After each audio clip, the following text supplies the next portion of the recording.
turageraho twose ngaruka turageraho twose guhagarara intare hagarara abantu hariya turahagera zimuruga amapisine dufite ubwizanishwe ibiporo byayo by'ikivu kivu kikabamo n'amafi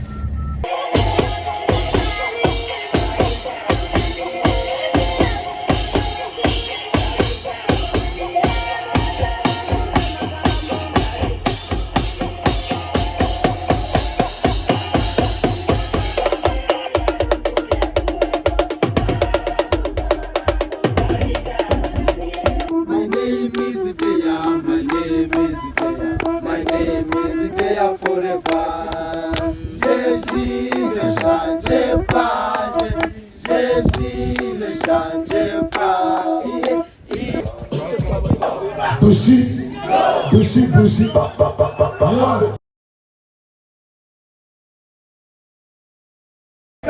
Uya kuvanga tuwafatishije. Mwabwe. Niwe. Asa ni mwabwe. Tabareyo muriye.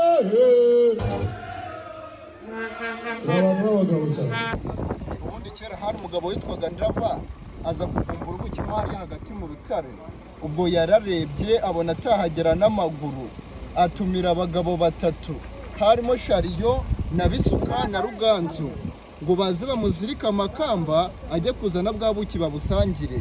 Ubwo ndaba baramumanuye aragenda ageze kuri bwa buki atangira kubuhakura bwirira. Baramubaza ati mbese Ndava kwakura ubwo buki wirira utaduha kandi twagufashije ngo urabona biragenda gute? Ubwo Ndaba yabashubije n'abati ingutazi ukuntu inzuki zangiye nawe nazakure yiyumvire.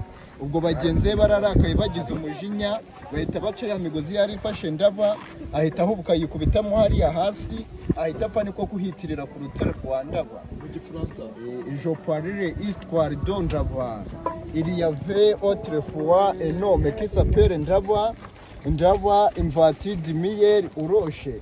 Il commença, il nariye, ils avaient monté. Ndava we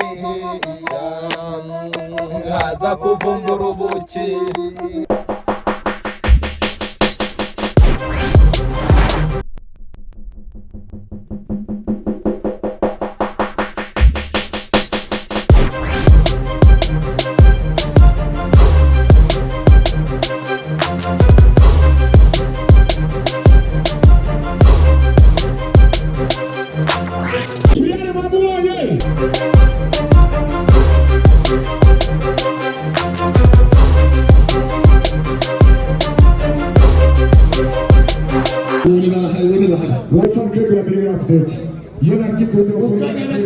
tujye kuryoherwa n'umuhanzi hanyuma tubwire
Mwabwe. Niwe. Asa ni mwabwe. Tabareyo muriye. Abagabo cyane.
turagerayo twose ndaruka turagerayo twose guhagarare nayo hagarara abantu hariya turahajya izi mu rugo amapisine dufite ubwo zanishwe ibiporo byayo by'ikivu ikivu kikabamo n'amafi mwese nimujya imbere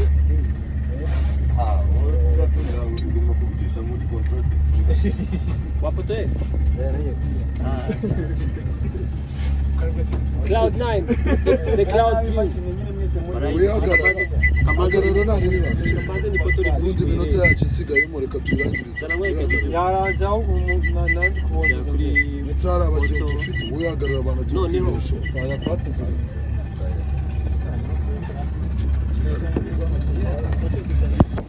ubundi kera hari umugabo witwaga Ndava aza kuvumbura ubuki mwari hagati mu rutare ubwo yararebye abona atahagera n'amaguru atumira abagabo batatu harimo Shariyo na Bisuka na Ruganzu ngo baze bamuzirika amakamba ajye kuzana bwa buki babusangire ubwo Ndaba baramumanuye aragenda ageze kuri bwa buki atangira kubuhakura bwirira baramubaza ati mbese Ndava kwakura ubwo buki wirira utaduha kandi twagufashije ngo urabona biragenda gute ubwo Ndaba yabashubije n'abati inguta z'ukuntu dukizandiye nawe nazakure yiyumvire ubwo bagenze bararakaye bagize umujinya bahita baca ya migozi yari ifashe Ndava ahita ahubuka yikubitamo hariya hasi ahita apfa niko kuhitirira ku rutare rwa Ndaba mu gifaransa je parlerai histoire de Ndaba. Il y avait autrefois un homme qui s'appelle Ndaba. Ndaba invati de miel au rocher. Il commença, il nariait, ils avaient monté. Ndaba va apiculture d'abeilles de la roche. Ava apiculture manger. Ishariyo bisuka Ruganzu no pa manger. Ishariyo bisuka Ruganzu kupera korudi. Ndaba tombe jusqu'à la mort. Ce qu'on appelle de la roche de Ndaba. Ndaba il était gourmand. Ndaba ale Irete guruma. Can musician yes. Ndaba we ngaza kuvumbura ubuki ararika shariyo inabisuka na Ruganzu ngo bazaze guhakura ubuki bwari bwararitse ubwo Ndaba aragenda akajya hakura yirira Ruganzu na shariyo inabisuka bagize umujinya bahita bamurekura ahita apfa bahita ikurutare rwa Ndaba. My name is Ideya, my name is Ideya, my name is Ideya forever. My name is Ideya, my name is Ideya, my name is Ideya forever. Jésus ne change pas, Jésus ne change pas, il est toujours aimé. Jésus ne change pas. Ndaba first, Ndaba second, Ruganzu, the Sharions and Bisuka. Ndaba go to look the busy for honey. Ndaba eaten the honey. Mr. Ndaba catch the rope. Ndaba break down here. Diff name is Rock Ndaba. Ndaba was a greedy man because eaten the honey. He finished his story. Yari igisambo Ndaba. Was a greedy, yari igisambo. Naguze ko boss yaratugurira byeri tukimwe. Turemba nguki. My name is Ideya. My name is Ideya. Jamano sanya kanyeko My name is Ideya forever. My name is Ideya. My name is Ideya. My name is Ideya forever. Jésus ne change pas. Jésus ne change pas. Il est toujours aimé. Jésus ne change pas. Namuke Jésus aussi il est suprême. Namuke Jésus aussi il est suprême. Namuke Jésus aussi il est suprême. yego kanyesu aho sha Tunangu niko kure, tunangu niko kure, tunangu niko kure mbinguni.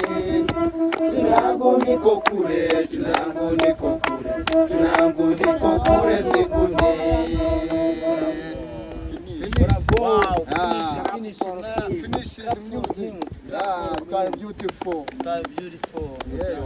Yes, abakurikiranye exclusivity show murabona ko nageze ku rutare rwa Ndaba. Hano bahita gute? Rutare rwa Ndaba. Aho bita Ikarongi. Ariko iyo ugeze Ikarongi ikintu cya mbere umenye cyangwa se ubona na mateka n'abana bayida wabibona, hanyuma icyo wumva cya mbere na mateka ya Ndaba. Uzi kuyavuga neza mu Kinyarwanda, mu Cyongereza no mu Gifaransa. Abizi neza. Ubundi kera hari umugabo witwaga Ndaba. Bivuge nyine ku buryo umuntu aje amenye nyine akantu yakumva neza. Ubundi kera hari umugabo witwaga Ndaba cyane. Aza kuvumbura ubuki ari hagati mu rutare. Ugerijwe nyine nk'umuntu wari Ndaba arebye abona atari bwinjiro n'amaguru. Atumira abagenzi batatu. Harimo bita Shariyo wari umuzungu ne wateresheje rashyamba. Nabisuka na Ruganzu. Ngo baze bazirika imigozi Ndaba azamura ubuki asangire n'inshuti ze.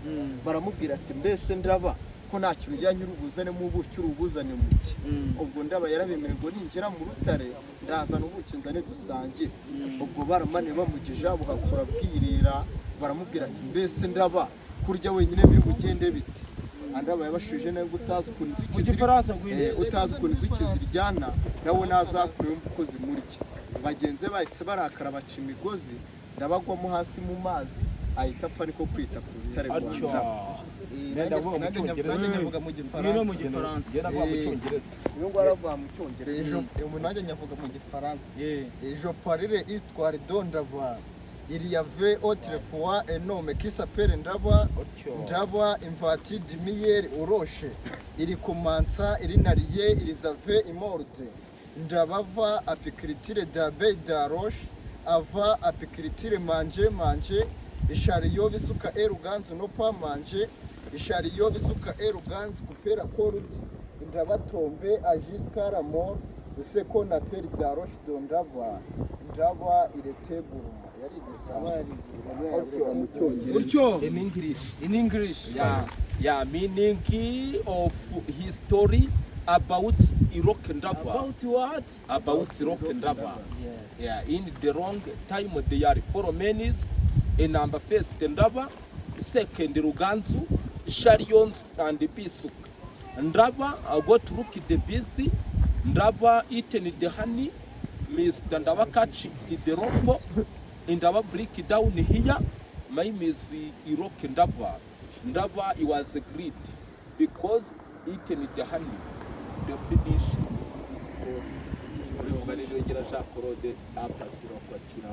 Jean Claude Niyongera Jean Claude apasiro prakira cyurwa. apasiro cyura kabisa. None se abasa mwirirwa hano umunsi wose. Oya. Twatwaje kuri show ya buri munsi. Batwaje kurya show. None se ikibazo mutanga story neza kandi nziza, ariko umuntu abarebye ashobora kwibaza ngo bakora iki musa nabi. Tugiye kujya tuba turi simate.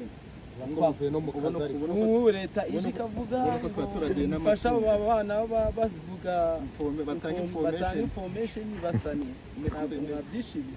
Tugiye kujya tuza turi simate. Ugiye kuzamuza muri smart.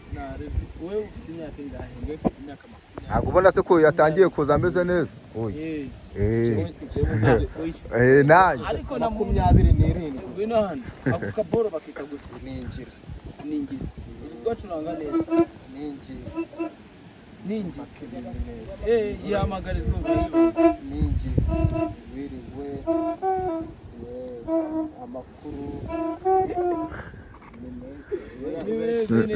nake karirimbo uzi gucuranga ugashobora gucuranga abantu bagahita bumva ko ariko turanga k'Imana ni umukobwa w'icyomanzi wamushingiye ku ishyamba yabonye ibicu birenze yabwiye umugabo wabo uyu munsi baranura inzoga 8 yacendaniye amagambo yacuminiye urukundo icyuma biyorere none sinaretse k'inzara iryana yabibwiwe na nyina wundi neziritse agashumi mu nda imbeba zije ziragatwara icyuma biyorere none urutare Rwanda banurungu hehe hariya kuri ruriya bamuhiritse hariya hakurya rwarufatanye n'iriya hejuru batarakora umuhanda rwarufatanye noneho bamuhirika hano bamuhirikamo hariya hasi agwa he yaguyemo hariya hasi n'iriya hasi ni hasi cyane hararuguru waba urimo uhazanamo ahantu yaguye hariya niho yaguye irimo hariya hasi niho yapforomo hano amazi ari kuza bahita urabona mugeze imbere bawitaga kadasomwa n'abahinnye bahita bawitira umuntu aje kubasura hano ku rutare Rwanda yariba abandi amazina Jean Claude wowe Uwimana Claude warabeshya ntabwo nakubeshya